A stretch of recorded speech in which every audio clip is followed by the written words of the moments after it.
At our big family Christmas, I helped cook, set up the tree, and even paid for the catering. Right before dinner, my mom raised her voice and said, "You're just a guest in this family now. Don't overstay." My stepfather nodded. My sister looked away. I didn't cry.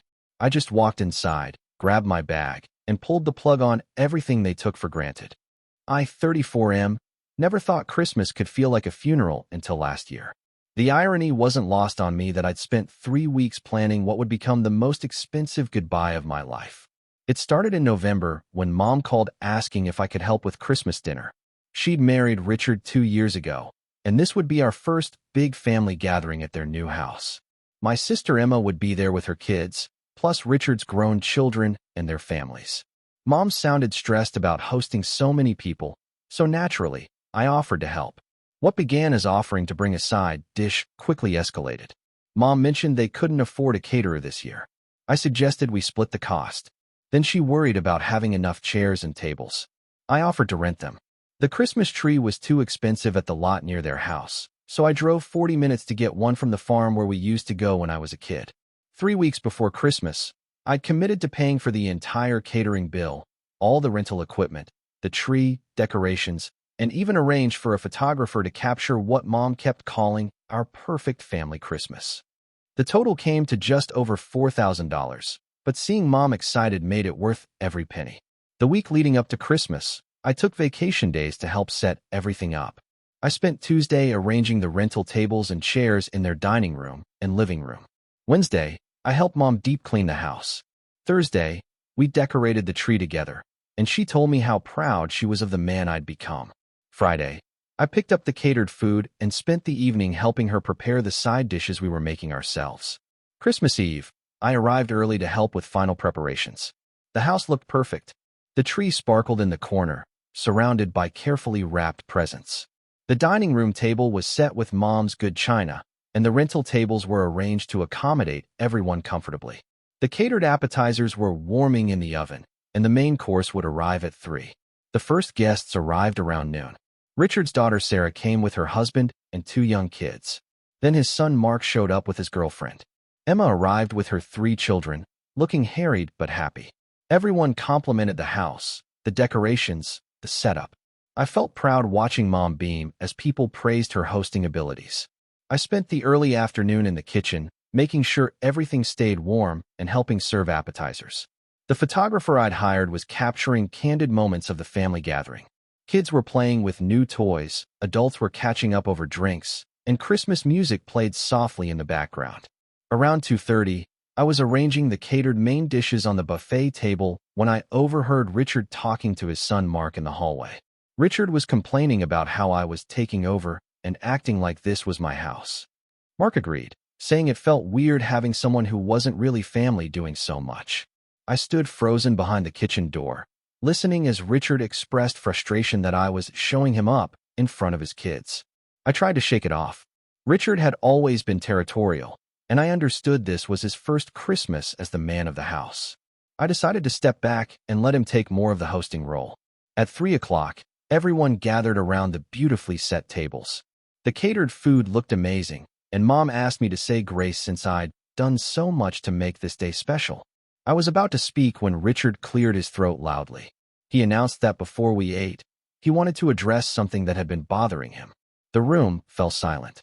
Richard looked directly at me and said he appreciated my contributions, but he felt I needed to understand my place in this family dynamic. Mom then stood up, her face flushed, and her voice carried across the room as she declared that I was just a guest in this family now, and I shouldn't overstay my welcome. The words hit me like a physical blow. Richard nodded approvingly. Emma stared down at her plate, refusing to meet my eyes.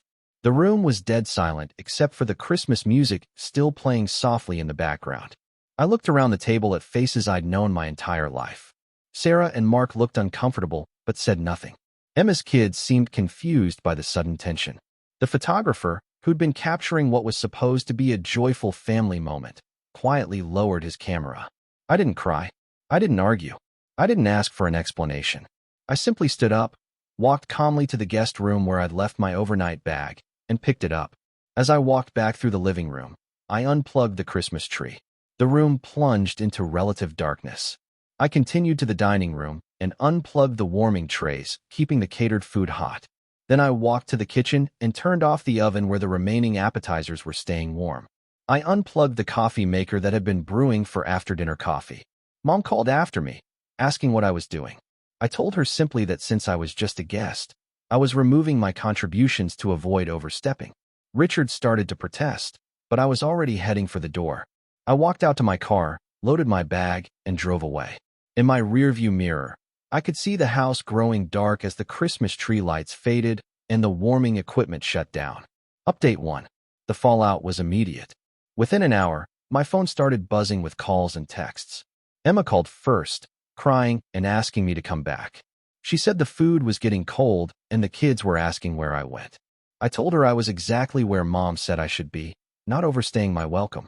Mom called next, her tone completely different from an hour earlier.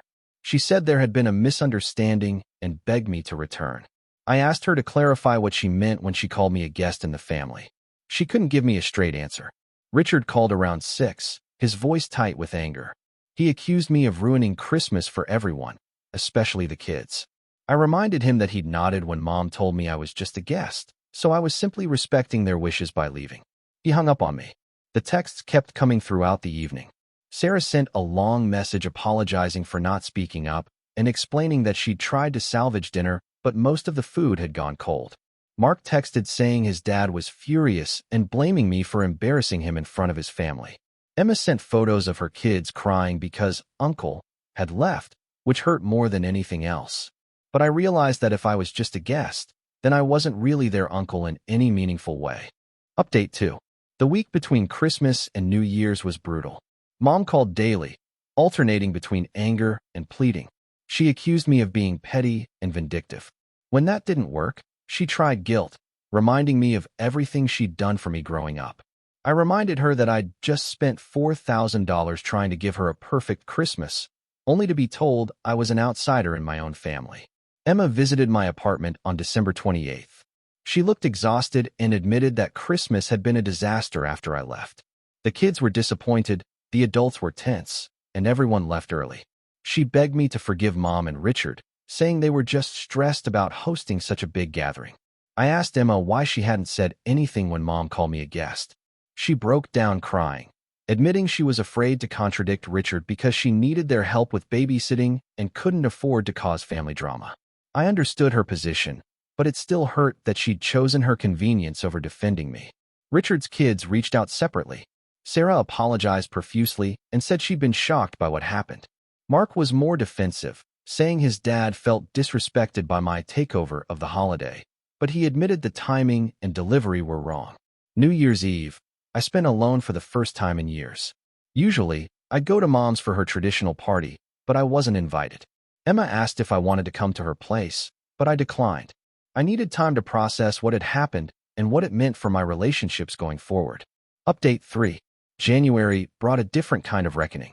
Mom's birthday was approaching in February, and she called to discuss plans. She spoke as if nothing had happened, asking if I could help organize a party like I had for the past 3 years. I told her she should ask one of her family members to help, since I was just a guest. The reality of the situation seemed to hit her then. She realized that I'd been the one organizing most family gatherings, paying for major expenses, and handling logistics for years. Without my involvement, the burden fell entirely on her and Richard, and they were struggling. Emma called in tears in mid-January. She'd asked Mom to babysit her kids for a weekend trip, but Mom said she was too busy. Emma realized that I'd been the one covering babysitting duties whenever Mom wasn't available, and now she was scrambling to find childcare she could afford. Richard's attitude began to shift when he started receiving bills. The rental company charged his credit card for equipment that hadn't been returned properly after I left. The photographer sent him an invoice for the remaining balance on services I'd arranged but not fully paid for. The catering company called about a future booking Mom had mentioned, and Richard realized he'd have to handle all the planning and costs himself. By February, the family dynamic had completely changed. Mom's birthday came and went with a small dinner at a restaurant, nothing like the elaborate celebrations I used to organize. Emma's kids kept asking when they'd see me again, putting pressure on her to fix the family rift. The The breaking point came in March when Richard's mother passed away unexpectedly. The family was overwhelmed trying to organize the funeral and reception. Mom called me, sobbing, begging for help.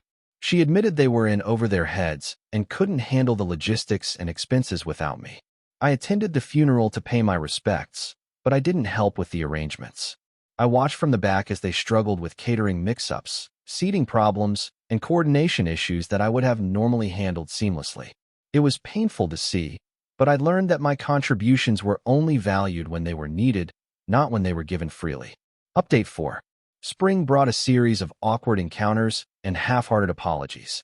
Richard approached me after his mother's funeral, looking defeated. He admitted that he'd been jealous of my close relationship with Mom and had felt threatened by my involvement in family events. He said he'd wanted to establish himself as the head of the household, but had gone about it the wrong way. His apology felt hollow because it focused more on his feelings than on the impact of his actions. He never acknowledged that calling me a guest in my own family was cruel and hurtful. Instead, he framed it as a misunderstanding that got out of hand. Mom's attempts at reconciliation were more persistent but equally unsatisfying. She kept insisting that she'd never meant to hurt me and that I was overreacting to what she called a moment of stress. She couldn't seem to understand that the problem wasn't just what she'd said, but that she'd been thinking it long enough to say it so decisively in front of the entire family. Emma was caught in the middle, trying to maintain relationships with everyone. She arranged several accidental encounters, hoping we'd naturally start talking again. These awkward coffee shop meetings and grocery store run-ins only reinforced how much had changed between us. The most telling moment came in May when Emma's oldest child graduated from elementary school. She invited me to the ceremony, and I attended because I genuinely cared about my nephew. Afterward, there was a family gathering at Mom's house that I wasn't invited to. Emma apologized, explaining that Mom thought my presence might create tension. I realized then that I'd become the family problem that everyone had to work around. My absence was easier for them to manage than addressing the underlying issues that had led to Christmas disaster. Update 5. By summer, I'd established a new normal. I maintained a relationship with Emma's children through individual outings and activities, but I stopped attending family gatherings. Emma and I met for lunch occasionally, but our conversations were strained by the elephant in the room. Mom continued reaching out sporadically, usually when she needed something. She called when her air conditioner broke, when she needed help moving furniture, when she was planning a vacation and wanted advice on bookings. Each time, I politely declined and suggested she ask Richard or hire professionals. The most revealing conversation happened in July when Mom called to complain about the cost of hiring a party planner for Richard's birthday. She'd spent more in 2 hours of professional consultation than I used to charge her for months of planning and coordination. She seemed genuinely surprised that event planning was expensive when you had to pay market rates. I started spending holidays with friends instead of family. Thanksgiving was particularly liberating. I attended a Friendsgiving gathering where I was genuinely welcomed and appreciated. No one questioned my contributions or made me feel like an outsider in my own relationships.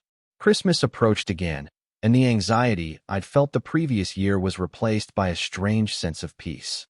I made plans to volunteer at a local shelter and spend the evening with friends who'd become my chosen family. Mom called in early December, her voice tentative as she asked about my Christmas plans. When I told her about my volunteer work, she was quiet for a long moment before asking if I'd consider joining them for Christmas Eve instead. I thanked her for the invitation, but declined. The conversation that followed was the most honest we'd had in months. Mom admitted that last Christmas had been a mistake and that she missed having me involved in family celebrations. But she also said she understood why I'd pulled back and didn't know how to fix what had been broken. I told her that trust, once shattered, couldn't be easily repaired. The family had shown me where I stood in their priorities, and I'd adjusted my expectations accordingly. I wasn't angry anymore, but I also wasn't willing to pretend that nothing had changed. As I hung up the phone, I felt a mixture of sadness and relief. The family I'd grown up in no longer existed, but I'd learned something valuable about my own worth.